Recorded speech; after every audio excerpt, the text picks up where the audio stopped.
আসসালামু আলাইকুম। এটিএন বাংলা সংবাদে সবাইকে স্বাগত জানাচ্ছি। তানিয়া ইসলাম রাত্রি। ত্রয়োদশ সংসদ নির্বাচন ও সমসাময়িক পরিস্থিতি নিয়ে বিএনপি, জামায়াত ও এনসিপির সঙ্গে বিকালে বৈঠক করবেন প্রধান উপদেষ্টা ডক্টর মোহাম্মদ ইউনূস। প্রধান উপদেষ্টার প্রেস সচিব শফিকুল আলম জানান, বিকাল ৩টার সময় বিএনপির সঙ্গে এবং বর্তমান পরিস্থিতি এবং ইলেকশন নিয়ে আলাপ আলোচনা হবে। 4:30টায় জামায়াত এবং সন্ধ্যা 6টায় হবে এনসিপির সঙ্গে। প্রধান উপদেষ্টা মোহাম্মদ ইউনূসের নেতৃত্বে শনিবার যমুনায় অনুষ্ঠিত সভায় এই সিদ্ধান্ত নেওয়া হয়। সংস্কার না হলে নুরুল হক নূরের মতো পরিণতি সবার জন্য অপেক্ষা করছে বলে হুঁশিয়ারি দিয়েছেন জাতীয় নাগরিক পার্টির দক্ষিণাঞ্চলের মুখ্য সংগঠক হাসনাত আবদুল্লাহ। তার উপরে আক্রমণ সবার জন্য অশনির সংকেত বলেও মন্তব্য করেন তিনি। শনিবার রাতে ব্রাহ্মণবাড়িয়ার বিজয়নগরের ছতরপুর স্কুল মাঠে আয়োজিত উঠানে নতুন সংবিধান শীর্ষক উঠান বৈঠকে প্রধান অতিথির বক্তব্যে তিনি এসব কথা বলেন। হাসনাত আবদুল্লাহ আরও বলেন, নির্বাচন বিরোধী তকমা দেওয়া হলেও এনসিপিও নির্বাচন চায়, কিন্তু তার আগে গণহত্যার বিচার ও সংস্কার করতে হবে। বৈঠকে এনসিপির কেন্দ্রীয় ও স্থানীয় নেতৃবৃন্দ উপস্থিত ছিলেন। যে পরিণত হয়েছে একই পরিণত আমাদের জন্য অপেক্ষা করছে যদি আমরা নিয়ম পরিবর্তন না করতে পারি।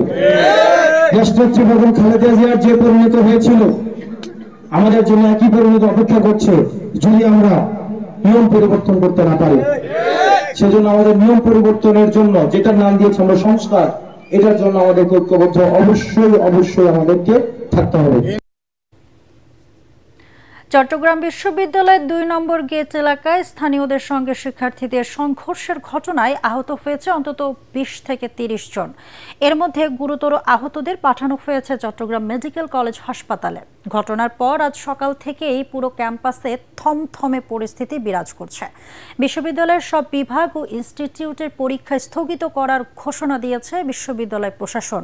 প্রত্যক্ষদর্শীরা জানায়, গত রাত 12টার দিকে বিশ্ববিদ্যালয়ের এক ছাত্রী তার ভাড়া বাসায় প্রবেশের সময় দারোয়ান তাকে লাঞ্ছিত করে। এই ঘটনা জানতে পেরে বিশ্ববিদ্যালয়ের শিক্ষার্থীরা দারোয়ানকে ধরতে গেলে স্থানীয়রা ইট পাটকেল নিক্ষেপ করে। এ সময় ধাওয়া পাল্টা ধাওয়া শুরু হয়। পরে রাত 3:30টার দিকে সেনাবাহিনীর সদস্যরা ঘটনাস্থলে গিয়ে পরিস্থিতির নিয়ন্ত্রণে আসে।